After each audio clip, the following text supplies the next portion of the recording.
تاسو وړاندې زموږ خوږ مېلمه ډاکټر عثماني صاحب اردو کې تقریر کوي او د هغې نه وروسته به انشاءالله پښتو ژبه کې بیان وي او د تقاریرو نه وروسته به ډاکټر صاحب انشاءالله ستاسو د سوالونو جوابونه ورکوي. تاسو په زړه کې چې څه اشکال څه شک یا د یو خبرې وضاحت غواړئ انشاءالله ډاکټر صاحب به د قرآن او د حدیث په رڼا کې تاسو ته د هغې جواب درکوي.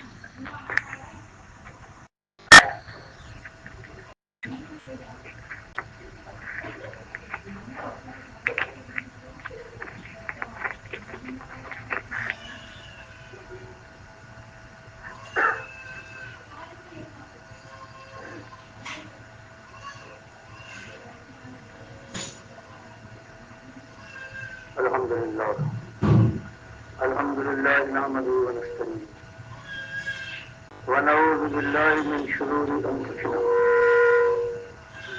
ومن سيئات اعمالنا من يهده الله فلا مضل له ومن يضلل فلا هادي له واشهد ان لا اله الا الله وحده لا شريك له واشهد ان محمدا عبده ورسوله. اما بعد فأعوذ بالله من الشيطان الرجيم بسم الله الرحمن الرحيم. فريق في الجنة وفريق في السعير. یہ قرآن کی ایک مالک اپنے بندوں کو ہوشیار کرتا ہے کہ آج دنیا میں چلنے پھرنے والوں تمہارا دل دھڑکتا ہے، تمہارے خون کی نالیوں میں گرم و سیال خون دوڑ رہا ہے، تمہارے ہاتھوں میں قوت اور تمہاری بساط زندگی پر اللہ کا دیا ہوا سب کچھ. لیکن ایک دن وہ آنے والا ہے کہ دنیا میں اپنی زندگی کی مدت پوری کرنے کے بعد چاہے تم محلوں کے باسی ہو یا جھوپڑی سے تمہاری میت نکلے،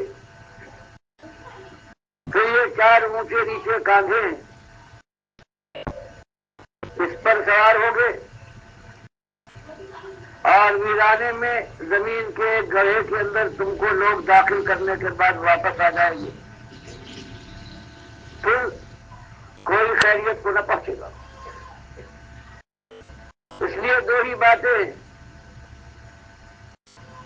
یا تو ہمیشہ کے لیے آپ کا سامان کر لو جہاں لگتے ہیں، یا حمیم اور غساق پلایا جائے گا، اور یا وہ بادشاہ تھے کہ جہاں پہنچنے کے بعد پھر تمہاری مرضی کے سامنے کوئی رکاوٹ آنے کی ہمت نہ کر سکے. تمہارا مالک تم سے وعدہ کرتا ہے کہ وہ بھی تمہاری خواہش میں تمہاری مشیت میں مداخلت نہ کرے گا، کوئی رکاوٹ نہ ڈالے گا. تو یہ جو انجام ہے جن کے اندر زمین اور آسمان کی دوری اور صبح و شام کا تباین ہے، یہ ایمان کے اوپر منحصر ہے. مالک نے جگہ جگہ قرآن میں فرمایا کہ ہم نے تم کو اس دنیا میں سیرگاہ کی طور پر نہیں بھیجا ہے کہ جاؤ روشوں پر گلگش کرو، ہوشوں پر ہاتھ مارو، پھولوں کی سیج پر سو جاؤ، اور اس کے بعد زندگی ختم کرنے کے بعد پھر کچھ نہیں ہے. اس کے بعد کوئی پوچھ گچھ نہیں ہے اور کوئی سوال و جواب نہیں. مالک فرماتا ہے ہم نے تم کو خالص ایمان اور بندگی کے امتحان میں ڈالا ہے. وما خلقت الجن والانس الا ليعبدون. ہم نے تم کو اپنی توحید کے لیے کہ ہمیں تم اپنا مالک مانو، اپنا خالق مانو، اپنا رب مانو، اپنا مشکل کشا مانو، اپنا دستگیر مانو، اپنا غوث، اپنا بندہ پرور، بندہ نواز، اپنا مشکل کشا، سب کچھ ہمیں مان لو، اور اپنے ایسے بندوں کو ہمارے ساتھ کسی شکل میں شریک سازی نہ بناؤ. ایک مسئلہ ہے مالک بیان فرماتا کہ انسانوں اصلی بات یہ، اور آج یہی ایک مسئلہ ہے جو بدل گیا ہے ایمان کا مسئلہ. باقی سارے مسائل سارا انداز اس امت کا قریب قریب وہی ہے جو 1400 برس پہلے تھا. نمازیں اب بھی پڑھتے ہیں، انداز بھی وہی ہے، مسجدوں سے آوازیں آتی ہیں اذان کی اور ان کے الفاظ بھی وہی. یہی حال روزے کا ہے، یہی زکوٰۃ اور حج کا ہے، اور دوسرے معاملات بھی ہیں. بس ایک چیز جو روح ہے وہ نکل گئی ہے. ابھی ایمان نہیں ہے، خالص شرک پر کفر ہے امت مسلمہ کی زندگی کے اندر. اور اس چیز کو لانے والے یہی مولوی اور پیر ہیں. صدیوں سے انہوں نے اللہ کی کتاب کو بدل ڈالا ہے. اللہ کے نبی صلی اللہ علیہ وسلم کی سنت کی بجائے انہوں نے بدعت کو رواج دیا ہے. اور اس وجہ سے کہ ان کی جیبیں بھرے، ان کے پیٹ میں حرام اترے، کیونکہ یہ جانتے ہیں توحید اور ایمان کی دعوت کے بعد پھر پیغمبروں کے اوپر مشکلات آتی ہیں. ان کی قوم خود ان کو قتل کر ڈالتی اور شرک کا داعی بن کر شرک کی دعوت دے کر شرک کو عام کر کے پھر دنیا بھی بنتی ہے. اور اس کے بعد دنیا والے اپنے سر پر بٹھاتے ہیں ایسے لوگوں کو. تو آج جو ایک مسئلہ ہے وہی ایمان کا مسئلہ. مالک فرماتا ہے کہ میں اکیلا ہوں، میرے ساتھ کوئی ساجی اور شریک نہیں. لیس کمثلہ شیء، مالک کی کوئی مثال نہیں. اور یہ آج دنیا والے کہتے ہیں کہ یہود و نصارہ نے اللہ کو عزیر علیہ السلام کا باپ اور حضرت عیسیٰ کا باپ گردانا. اللہ کی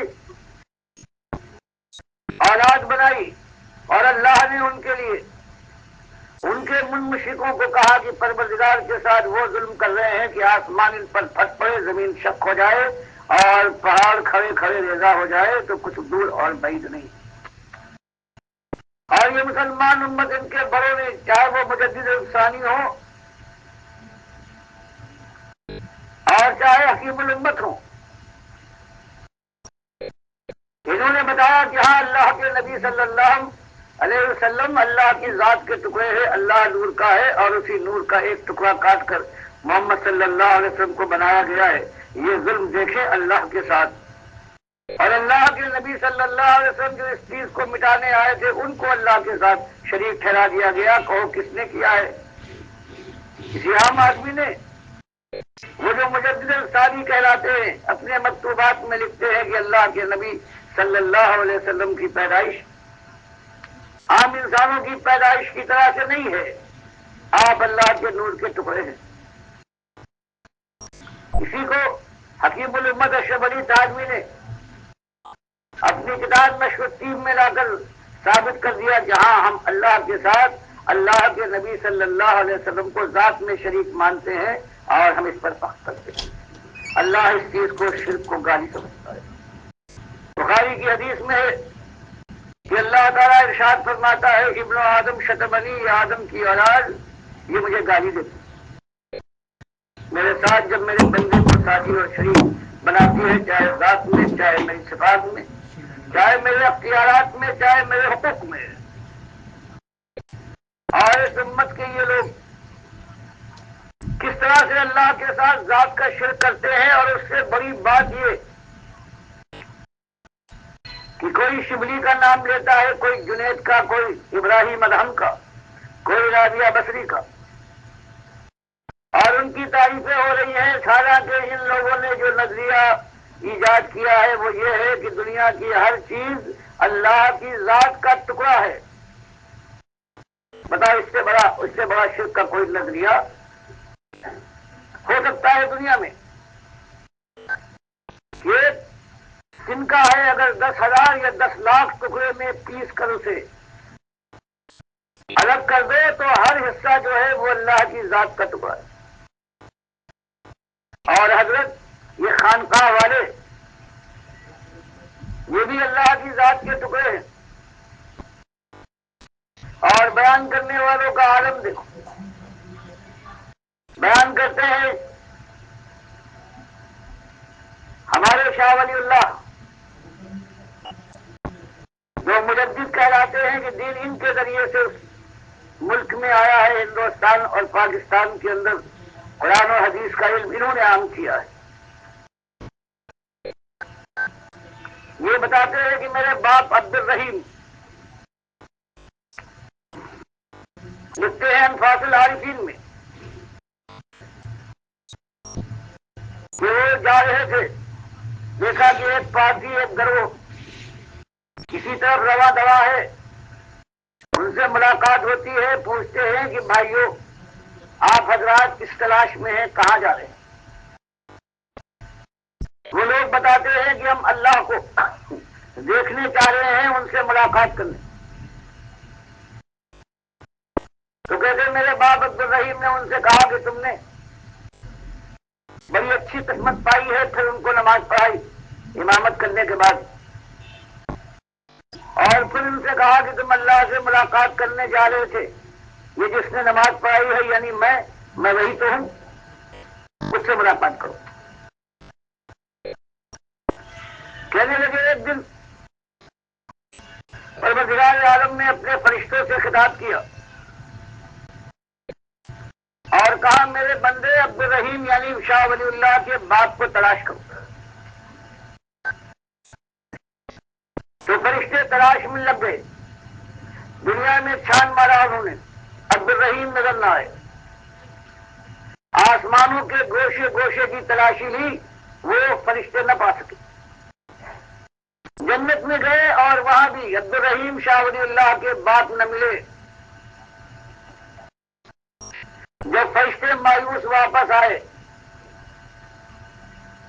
اور اللہ کے سامنے اپنی مجبوری کا اظہار کیا کہ مالک ہر جگہ ہم نے تلاش کر لیا اور یہ عبد الرحیم تیرا بندہ ہمیں نہ مل سکا، کہتے ہیں پھر اللہ نے فرمایا کہ جو مجھ میں فنا ہو جائے وہ کہاں ملے گا؟ یہ شاہ ولی اللہ صاحب جن کا یہ مقام ہے، ایک نہیں ہزار اس قسم کی جرأتیں کی ہیں، انہیں اللہ کو انہوں نے للکارا ہے، اور اس کے باوجود بھی یہ ایماندار، یہ مولوی اور یہ پیر کہتے ہیں کہ یہ رحمت اللہ علیہ ہے۔ درست زمین میں 40 یہاں جس چیز کی آپ کو حقیقت معلوم کرنے کے لیے اگر کوئی شک پیدا ہو جائے تو اللہ کی فضل سے کتابیں ہمارے ساتھ ہیں، ہم آپ کی تشفی کے لیے آپ کے سامنے وہ چیز لے آئیں گے۔ ان کی خدائی کا عالم یہ ہے، بتاتے ہیں درست زمین کی 40 حدیثیں، اور شاہ ولی اللہ صاحب کہتے ہیں کہ بعض تو ایسی ایک براہ راست میں نے روح مبارک سے سنی، بعض میں ایک واسطہ ہے، بعض میں 2 واسطہ۔ وہ حدیث کا علم پورا نہیں ہوا تھا، شاہ ولی اللہ نے 200 برس پہلے بہت سی نئی حدیثیں اللہ کے نبی سے سننے کے بعد وہ دنیا تک پہنچائی ہے۔ بیان کرتے ہیں کہ میرے باپ نے مجھے بلایا اور کہا بیٹا میں بیمار تھا، اللہ کے نبی صلی اللہ علیہ وسلم میرے پاس آئے اور مجھے خوشخبری دی کہ عبد الرحیم تم بالکل تندرست ہو جاؤ۔ میں فوراً ٹھیک ہو گیا۔ آپ نے یادگار کے طور پر اپنے داڑھی 2 بال توڑ کر مجھے دیے، یہ اپنے پاس تبرکم رکھو۔ شاہ ولی اللہ صاحب فرماتے ہیں کہ 1 بال ابھی تک میرے پاس موجود ہے۔ اس طرح سے اللہ کے نبی صلی اللہ علیہ وسلم کی داڑھیوں کے بال یہ نچوا دیں گے، اور ان کے لیے یہ امت کہتی ہے کہ یہ ہمارے امام ہیں، ہمارے رہنما ہیں، جنہوں نے بتایا ہے کہ میرے باپ کی قوت یہ تھی کہ سلطان محمد اپنے گھوڑے پر سوار آیا، میرے باپ نے دیکھنے کے بعد کہا کہ سلطان تمہارا گھوڑا تو بہت ہی نفیس ہے لیکن اس کی عمر بہت کم ہے۔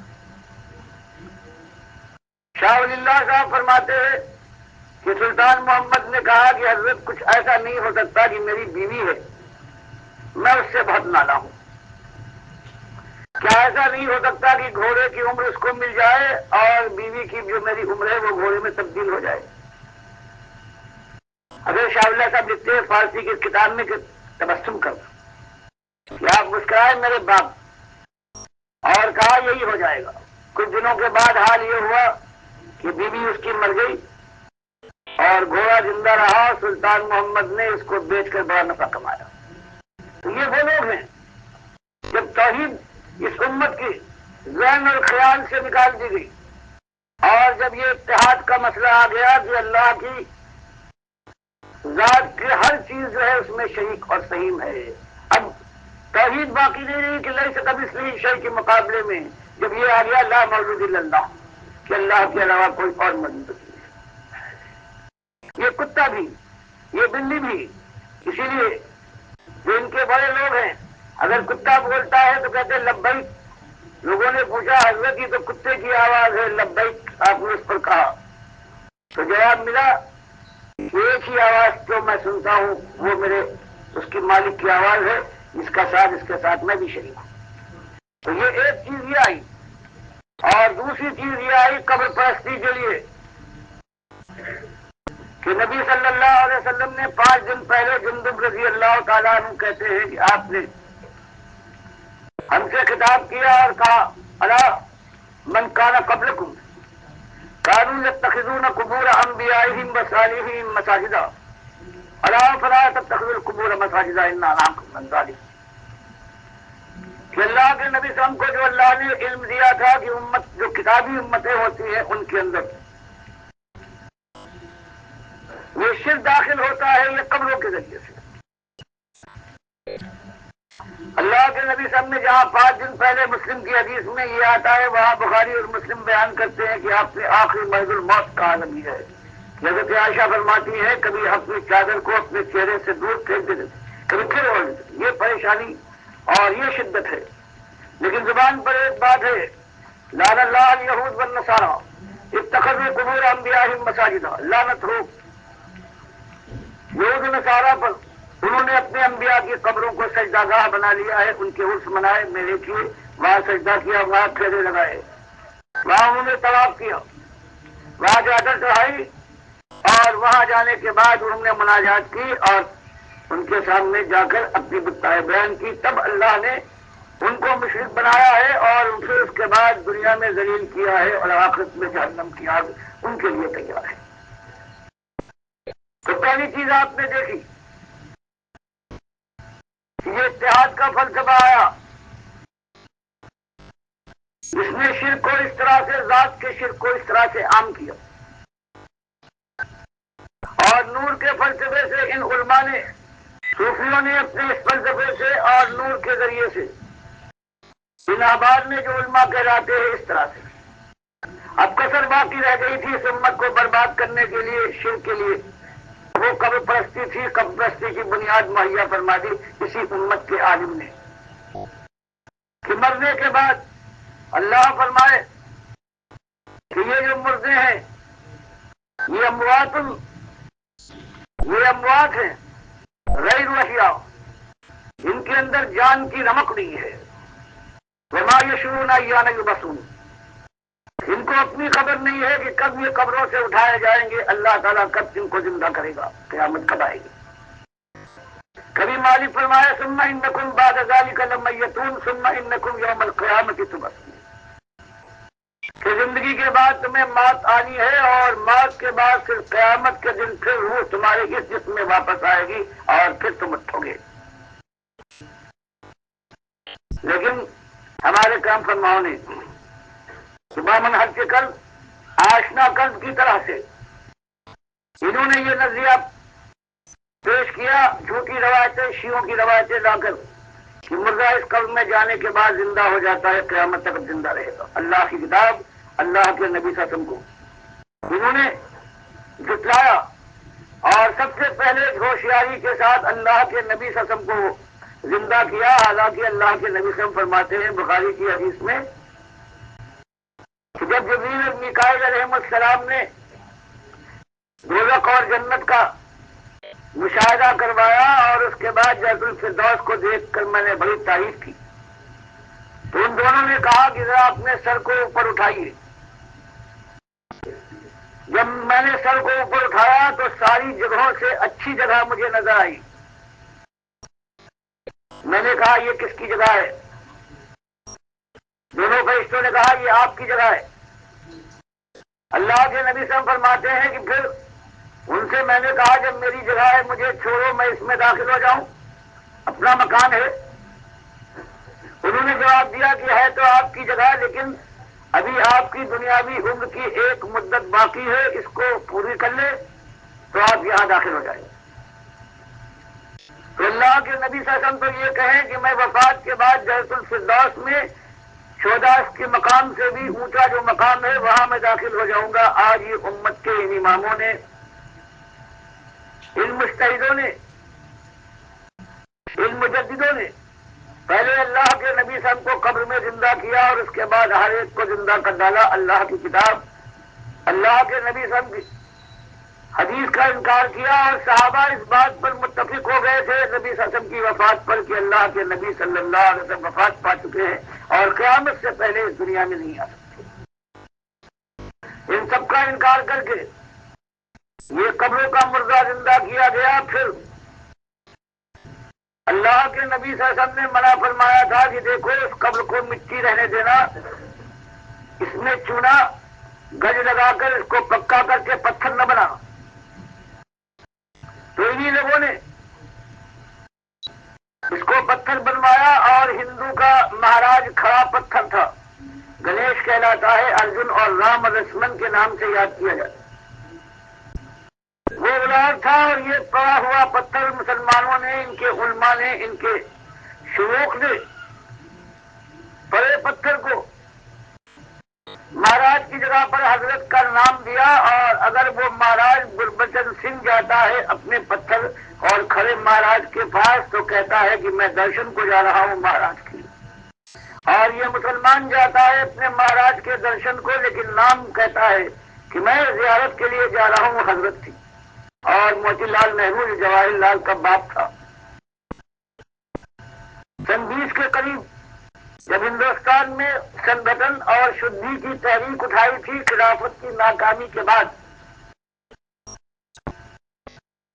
تو اندرا کے دادا اور جواہر لال کے باپ نے، جو بڑا سیاسی لیڈر تھا، اس نے تقریر کی تھی کہ میں سمجھتا تھا کہ مسلمان اور ہندو الگ الگ قومیں ہیں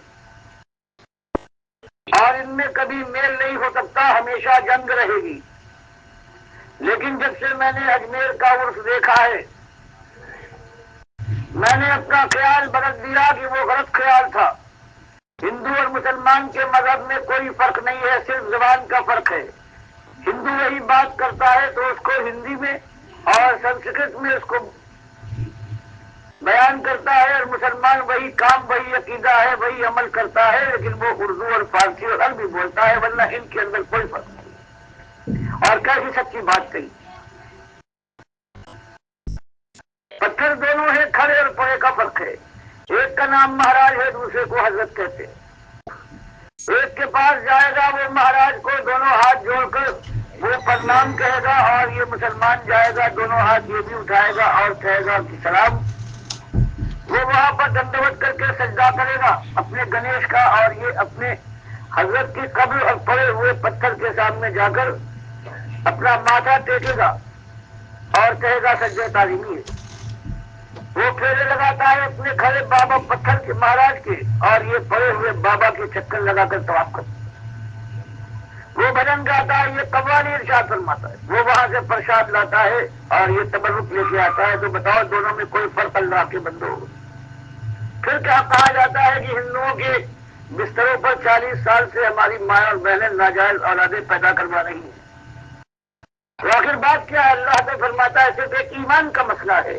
اگر ایمان تمہارے اندر نہیں ہے، تم کسی خاندان سے، کسی قوم سے تعلق رکھو، ہم کو تمہاری پرواہ نہیں ہے۔ اگر تم مشرک ہو تو اس کے بعد تم پر ہم دوہرا عذاب ڈالیں گے۔ تو تم بے ایمان اپنے کو کلمہ پڑھ کر ثابت کرنے کی کوشش کرتے ہو کہ تم ایماندار ہو، اور اس کے بعد پھر تم کلمہ پڑھنے کے بعد پھر تم وہی کام کرتے ہو جو ہر طرف مشرک کرتے ہیں۔ وہ اگر پکارتے ہیں اپنے گنیش مہاراج کو، ارجن کو یا رام اور لکشمن کو آواز دیتے ہیں، تو اس کے بعد تم بھی تو وہی کام کرتے ہو۔ کبھی محمد صلی اللہ علیہ وسلم کو یا رسول کیسے پکارتے ہو، کبھی یا مشکل کشا ہے یا پیر بابا راو شگا تمہاری آوازیں ہیں۔ تو یہ دعا اور پکار کا اور علم غیب کا شرک، اور دیکھیے کس باریکی کے ساتھ اللہ نے بتا دیا کہ نبی صلی اللہ علیہ وسلم انکا میتون وانہم میتون، آپ کو بھی موت آئے گی اور آپ کے مخالف بھی، اور قیامت تک پھر آپ کی دنیا کے اندر کوئی زندگی نہیں ہے، دنیا سے کوئی تعلق نہیں ہے۔ ومن ورائہم برزخ الی یوم یبعثون، کوئی مر جائے دنیا سے اس کا تعلق نہیں ہوگا، قیامت تک نہیں ہوگا۔ اب انہوں نے کیا کہنا شروع کیا کہ نبی صلی اللہ علیہ وسلم کی قبر کے پاس حاجی جانے کے بعد اگر درود و سلام پڑھے تو اللہ کے نبی صلی اللہ علیہ وسلم سنتے ہیں، جواب دیتے ہیں گویا قبر نبی میں وہ حاضر ناظر ہیں مدینے کے اندر، اور مسلمانوں کا سب سے بڑا گروہ سواد اعظم جو نور کا ماننے والا ہے، اس کا عقیدہ تو یہ ہے کہ صرف وہی نہیں زندہ ہو اور حاضر و ناظر ہو، بلکہ ساری دنیا میں حاضر و ناظر ہے۔ میلاد کی محفل کرو تو اللہ کے نبی صلی اللہ علیہ وسلم تشریف لے آتے۔ اللہ فرمائے کہ اللہ کی بادشاہت ہے زمین اور آسمان میں، زمین اور آسمان کی ہر چیز اللہ کی ملک ہے، ملکیت ہے، اور یہ کہتے نہیں اللہ کے نبی صلی اللہ علیہ وسلم ہے یہ مختلف ہے، ان کو سارے اختیارات دے دیے گئے ہیں۔ یہ معذون ہے، اللہ کی طرف سے ان کو اجازت ہے جو چاہے دنیا والوں کے ساتھ فیصلہ کرو۔ جب یہ ہو جائے کہ دینے والا داتا لاہور والا ہو جائے، جو کشف المعدوم میں اللہ کے نبی صلی اللہ علیہ وسلم پر یہ الزام لگائے کہ اللہ کے نبی صلی اللہ علیہ وسلم نے اپنی خبیزات بہن حضرت زینب کو، جو ان کے منہ بولے بیٹے زید رضی اللہ تعالیٰ عنہ کے نکاح میں تھی، ان کو ننگا نہاتے ہوئے دیکھ کر عاشق ہو گئے، اور پھر یہ سورہ عذاب کی ساری آیتیں بنا کر ان کے ساتھ نکاح کر لیا، اور جس نے یہ الزام لگایا ہے اس کو داتا کہا جاتا ہے۔ اور لاہور کے شہر میں جب اس کا عرس ہوتا ہے، یعنی جب اس کا حج منایا جاتا ہے اس کے نقلی کعبے کے لیے پاس، تو پورا ایسا معلوم ہوتا ہے کہ لاہور کیا ہے، یہ مکے کی شکل میں امن جاتا ہے، انسانوں سے بھر جاتا ہے۔ یہ امت کا حال ہے کہ کشف المحجوب کے لاہور بے حساب اس کے اندر اللہ کو اس نے برا بھلا کہہ کے اور بتایا ہے کہ اولیاء اللہ علم الغیب بھی ہوتے ہیں، بااختیار ہوتے ہیں، سارے کائنات وہ چلاتے ہیں۔ وہاں اس ظالم نے جس کی عزت ہوتی ہے، اس نے اللہ کے نبی صلی اللہ علیہ وسلم پر یہ الزام لگایا کہ دیکھو جو توریت میں یہودیوں نے اپنی تحریف کرنے کے بعد جو توریت کو بدل ڈالا ہے، اس کے اندر انہوں نے ظالموں نے یہ لگایا ہے کہ حضرت داؤد اپنے محل پر چڑھے ہیں، برابر کے محل میں ان کے سردار اوریا کی بیوی تھی، انتہائی حسین و جمیل، اور وہ برہنہ غص کر رہی تھی، جب اس پر نظر پڑی تو جم کر رہ گئی، آپ اس پر عاشق ہوئے۔ ان ظالموں یہودیوں نے اپنے اتنے بڑے محسن نبی کے اوپر یہ الزام لگایا، کیونکہ خود وہ ظالم جب بدکار ہو گئے تو انہوں نے کہا کہ دیکھو ہمارے انبیاء بھی یہ کرتے تھے اور ہم پر زبان درازی نہ کرو۔ پھر اس کے بعد انہوں نے لکھا کہ حضرت داؤد سے برداشت نہ ہو سکا، اور انہوں نے اس کے شوہر کو محاذ جنگ پر بھیج کر رازدارانہ طور پر اپنے سالار سے کہا کہ ایسے محاذ پر اس کو بھیجو کہ یہ مار ڈالا جائے تاکہ اس کی بیوی فارغ ہو جائے اور وہ میں اس کے ساتھ نکاح کر سکوں۔ لیکن یہ تو ہو گیا، بھیج تو دیا گیا، لیکن ظالموں نے لکھا کہ برداشت نہ ہو سکا حضرت داؤد سے، اور انہوں نے اس عورت کے ساتھ برائی کی، یہاں تک کہ حضرت سلیمان جو پیدا ہوئے ہیں یہ 6 مہینے سے بھی کم، باپ کے مرنے کے 6 مہینے سے کم میں پیدا ہوئے ہیں، یعنی یہ ولد الزنا تھے۔ اس کا حوالہ دیتا ہے یہ کشف المحجوب کا لکھنے والا، جس کا فوٹو آپ کے سامنے ہر کتاب کے اندر سکھ اور صف کے